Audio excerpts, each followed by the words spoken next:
Kushwaha JDU में नीतीश कुमार के बाद सबसे बड़ा नेता बनने की तैयारी कर रहे हैं। उनकी कार्यशैली और उनकी दशा दिशा इसी बात की ओर इशारा कर रहा है।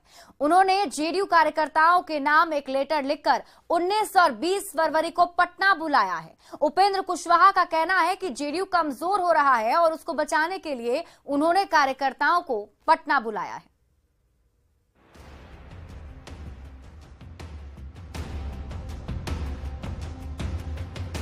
बगावत का झंडा बुलंद कर चुके उपेंद्र कुशवाहा ने जेडीयू नेतृत्व को खुली चुनौती दे दी है। उपेंद्र कुशवाहा ने जेडीयू कार्यकर्ताओं के नाम एक लेटर लिखकर 19 और 20 फरवरी को पटना के सिन्हा लाइब्रेरी पहुंचने का आह्वान किया है। उपेंद्र कुशवाहा ने लिखा है, जेडीयू लगातार कमजोर हो रहा है। 19 और 20 फरवरी को जेडीयू को बचाने के लिए कार्यकर्ता पटना पहुंचे। आरजेडी में विलय की चर्चा से असमंजस की स्थिति बन गई है। सबके सामने शून्यता की स्थिति है। पार्टी को मजबूत करने की मेरी कोशिश को सीएम अनदेखा कर रहे हैं। उपेंद्र कुशवाहा का कहना है कि जेडीयू किसी की जागीर नहीं है और वो ये सब कुछ जेडीयू को बचाने के लिए कर रहे हैं। हमने सच कहा है और हमारी चिंता है यह पार्टी कैसे बचे, क्योंकि यह पार्टी किसी भी व्यक्ति की, न तो मेरी न किसी की निजी संपत्ति तो है नहीं। पार्टी तो जिन लोगों ने कुर्बानी दी, इतना बड़ा संघर्ष किया लगातार, गरीब लोग, अति पिछड़ा लोग, दलित लोग, बाकी लव कुछ सब लोगों ने तो जो संघर्ष किया, उस संघर्ष का परिणाम है यह पार्टी ना। राष्ट्रीय नेतृत्व और सीएम नीतीश कुमार के खिलाफ खुलकर बगावत का झंडा बुलंद कर रहे उपेंद्र कुशवाहा ने सीएम नीतीश कुमार और पार्टी अध्यक्ष ललन सिंह पर भी तीखा हमला किया। उपेंद्र कुशवाहा से जब न्यूज 18 संवाददाता ने सवाल किया कि क्या वो जेडीयू छोड़ेंगे, तो उन्होंने क्या कहा, आप भी सुनिए। अभी जिन लोगों ने डील की है, जो चर्चा आरजेडी के लोग कर रहे हैं, उस डील के हिसाब से बाकी लोग जेडीयू रहेंगे कि आरजेडी हो जाएंगे, वो सोचे। हम तो जेडीयू हैं, जेडीयू को बचाएंगे। बाकी लोग सोचे कि वो आरजेडी हो जाएंगे कि जेडीयू रहेंगे। कुशवाहा की तरफ से लगातार किए जा रहे हमले और अनदेखी के आरोप पर जेडीयू अध्यक्ष ललन सिंह ने कहा कि कुशवाहा का कोई अधिकार नहीं छीना गया है, उन्हें पर्याप्त सम्मान दिया गया है। कुशवाहा पर कार्रवाई करने के सवाल पर ललन सिंह ने कहा कि क्यों कार्रवाई की जाएगी। माने कि उपेंद्र कुशवाहा को लेकर जेडीयू का शीर्ष नेतृत्व तो नाराज नहीं है। हम लोग काहे के नाराज रहेंगे किसी साथी के साथ। पार्टी के अंदर हर कोई साथी जो है उसको उचित सम्मान मिलता है, उचित काम मिलता है। एक खबर ये भी मिल रही है कि उपेंद्र कुशवाहा के बारे में चर्चा है कि वो बीजेपी के संपर्क में। क्या हमको नहीं पता है, ये तो वो बता सकते हैं, हमसे पूछ रहे हैं। जाहिर सी बात है, कुशवाहा बगावत के मूड में है, लेकिन जेडीयू नेतृत्व उन पर कार्रवाई कर कुशवाहा को राजनीतिक शहीद नहीं बनाना चाहता। न्यूज 18 के लिए पटना से आनंद अमृतराज की रिपोर्ट।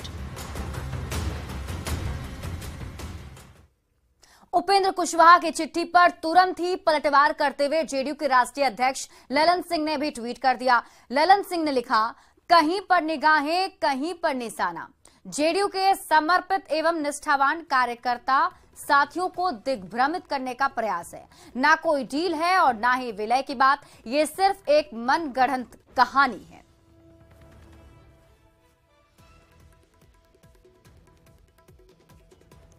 अब ललन सिंह के ट्वीट पर उपेंद्र कुशवाहा ने कहा कि अगर डील नहीं हुई तो कैसे मुख्यमंत्री जी बोल रहे हैं, जरूर कहीं ना कहीं कोई बात है। गढ़ंत कहानी है या क्या है? अगर मनगढ़ंत कहानी है तो फिर राष्ट्रीय अध्यक्ष जी यह बताएं कि मुख्यमंत्री जी लगातार क्यों बोल रहे हैं। फिर अगर डील ऐसी नहीं है तो लगातार मुख्यमंत्री जी जो बोल रहे हैं कि अब तेजस्वी के नेतृत्व में महागठबंधन बिहार में चलेगा, पार्टी के किस प्लेटफॉर्म पर इस बात की चर्चा हुई, कब विमर्श हुआ, और विमर्श नहीं हुआ तो कैसे मुख्यमंत्री जी बोल रहे हैं, इस बात को बताएं राष्ट्रीय अध्यक्ष जी। देखिए, जरूर कहीं ना कहीं बात हुई है, अदरवाइज मुख्यमंत्री जी ऐसे नहीं बोलते। मुख्यमंत्री जी बोल रहे हैं, बिना चर्चा हुए थोड़े मुख्यमंत्री जी बोले। हाँ ठीक है कि कोई बड़े प्लेटफॉर्म पर न चर्चा हुई हो, ऐसे प्लेटफॉर्म पर चर्चा हुई हो जहां 2-4 लोग रहे हो, जिसमें उपेंद्र कुशवाहा नहीं होगा। और नहीं तो यही बात साफ साफ कहे ना कि मुख्यमंत्री जी अपनी इच्छा से बोल रहे हैं, अपना मन से बोल रहे हैं, पार्टी में कोई ऐसी बात पार्टी के लिए नहीं है। तो उपेंद्र कुशवाहा नीतीश कुमार के बाद जेडीयू का सबसे बड़ा नेता बनना चाहते हैं। आखिर ऐसा क्यों लगता है कि कुशवाहा जेडीयू के सबसे बड़े नेता क्यों बनना चाहते हैं? ये जानने के लिए उपेंद्र कुशवाहा की हाल की गतिविधियों पर गौर करना होगा। उपेंद्र कुशवाहा पार्टी नेतृत्व से बार बार सवाल पूछ रहे हैं कि गठबंधन बनाने के समय आरजेडी से क्या डील हुई। कुशवाहा लगातार जेडीयू का आरजेडी में विलय के विरोध की बात कर रहे हैं। कुशवाहा लगातार जेडीयू में हक और हिस्सेदारी की भी बात कर रहे हैं। कुशवाहा लगातार जेडीयू का संस्थापक सदस्य होने की बात भी दोहरा रहे हैं। अब उपेंद्र कुशवाहा पूरी तरह से जेडीयू और वोटर को केंद्र में रखकर बात कर रहे हैं। कुशवाहा लगातार कार्यकर्ताओं से जेडीयू को बचाने की बात भी कह रहे हैं। अब कुशवाहा ये भी कह रहे हैं कि संस्थापक सदस्य के पद से कोई उन्हें हटा नहीं सकता है। उपेंद्र कुशवाहा लगातार कह रहे हैं कि वो पार्टी को मजबूत करने के लिए अपने स्तर पर काम कर रहे हैं। उपेंद्र कुशवाहा लगातार ये भी कह रहे हैं कि वो सीएम नीतीश कुमार के पीछे मजबूती से खड़े हैं। उपेंद्र कुशवाहा अब ये भी कह रहे हैं कि मुश्किल वक्त में उन्होंने कभी नीतीश कुमार का साथ नहीं छोड़ा। कुशवाहा लगातार पिछड़ों को हिस्सेदारी दिलाने की बात भी कर रहे हैं। कुशवाहा त्रिवेणी संगम रोहिणी कमीशन की रिपोर्ट का हवाला दे रहे हैं। उपेंद्र कुशवाहा पार्टी से पिछड़ों को हक देने की मांग भी कर रहे हैं। तो ऐसे में कुछ इन चीजों को देखकर यह जरूर समझा जा रहा है कि उपेंद्र कुशवाहा के मन में कुछ और ही है। और इधर उपेंद्र कुशवाहा के कदम पर बिहार की सियासत भी काफी ज्यादा गर्मा गई है। कांग्रेस ने इसे जेडीयू का अंदरूनी मामला बता दिया है, तो वहीं जेडीयू और आरजेडी ने कहा कि कुशवाहा की कोशिशों से महागठबंधन की एकजुटता पर कोई फर्क नहीं पड़ने वाला। वहीं बीजेपी ने इसी बहाने जेडीयू पर तंज कसा है। देखिए, पूरा प्रकरण जो है जदयू का आंतरिक प्रकरण है और इससे कांग्रेस पार्टी का कोई लेना देना है नहीं। लेकिन जो चीजें सामने आ रही है उससे बात बहुत स्पष्ट है कि उपेंद्र कुशवाहा जी की राजनीतिक महत्वाकांक्षाएं फिर हिलोरे मारने लगी हैं। फिर वो कुछ ऐसा करने वाले हैं कि लगे कि हाँ वो नीतीश जी से अलग है, जदयू से अलग है। लेकिन कल को क्या करेंगे? कल को क्या फिर वो नीतीश जी के साथ आएंगे, जदयू के साथ आएंगे? उनका अब तक का ट्रेंड ये रहा, इसलिए संदेह हो रहा है इस पर। बिहार की जनता समझदार है, सब समझ रही है कि किनके इशारे पर कौन क्या कर रहा है। कहीं पर निगाह है, कहीं पर निशाना। अगर कोई खोज रहे नया ठिकाना तो इस पर हमें कुछ नहीं कहना। ये जेडीयू का आंतरिक मामला है, जेडीयू का नेतृत्व इसे देख रहा है। इससे महागठबंधन पर कोई फर्क नहीं पड़ने वाला है। जेडीयू पूरी तरह से आदरणीय नीतीश कुमार जी के नेतृत्व में एकजुट है और महागठबंधन महामजबूत अटूट है। उपेंद्र कुशवाहा का कद तो बड़ा है ही, आधार वाले व्यक्ति हैं और प्रभाव वाले भी व्यक्ति हैं। तब तो जदयू में उन्हें लाकर और संसदीय बोर्ड का अध्यक्ष बनाया गया, बिहार विधान परिषद में सदस्य बनाया गया और नीतीश कुमार के बाद किसी का कोई प्रभाव और आधार अगर जदयू के अंदर में है तो उपेंद्र कुशवाहा के पास ही है। तो उपेंद्र कुशवाहा का कद तो बढ़ना ही चाहिए। अंदर कहीं कोई बात नहीं है और इस तरह की बात कर करके वो आदरणीय उपेंद्र कुशवाहा जी जनता दल यूनाइटेड के कार्यकर्ताओं को दिग्भ्रमित करने का वो प्रयास कर रहे हैं। उनकी निगाहें, उनकी सोच कहीं और है, जो निश्चित रूप से वो जनता दल यूनाइटेड का विषय नहीं है। और इस विषय को लेकर के तो हमारे पार्टी के आदरणीय नेता श्री नीतीश कुमार जी ने भी स्पष्ट किया है कि पार्टी से ऊपर जनता दल यूनाइटेड में कोई नहीं।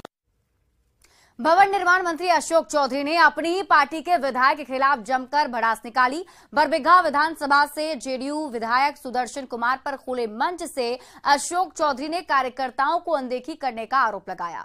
सुदर्शन कुमार पर आरोप लगाते हुए अशोक चौधरी ने कहा कि कई सालों से उनके समर्थक असहज महसूस कर रहे हैं। वहीं अशोक चौधरी के बयान के बहाने बीजेपी ने जेडीयू पर तंज कसा है।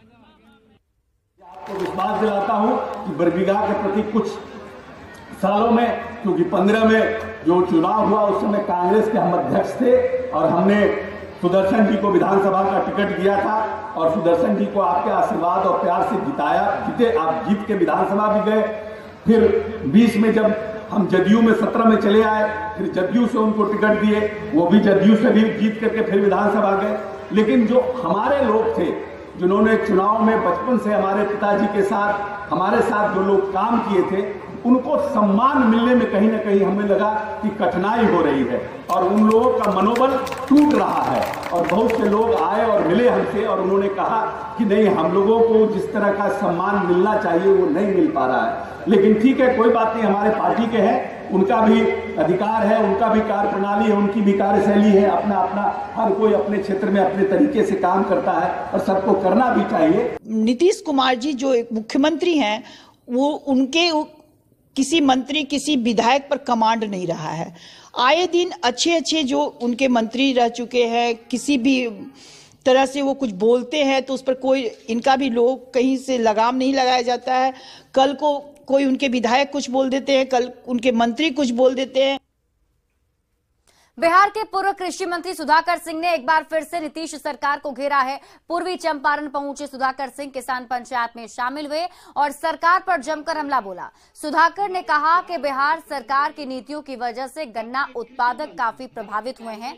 पूर्व कृषि मंत्री ने कहा कि बिहार में किसानों की हालत काफी खराब है।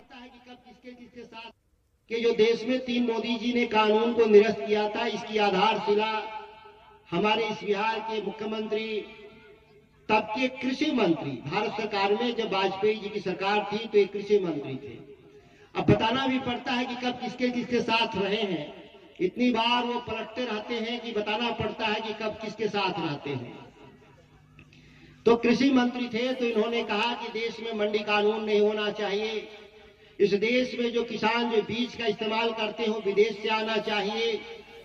इस तरह के काम वो करते रहते थे। लेकिन दिल्ली की सरकार तब सजग हुआ करती होगी। भारतीय जनता पार्टी की जरूर सरकार थी, लेकिन उसके प्रधानमंत्री जरूर, उनके अंदर विवेक रहा होगा कि इनके जो तुगलकी आदेश थे उन्होंने लागू नहीं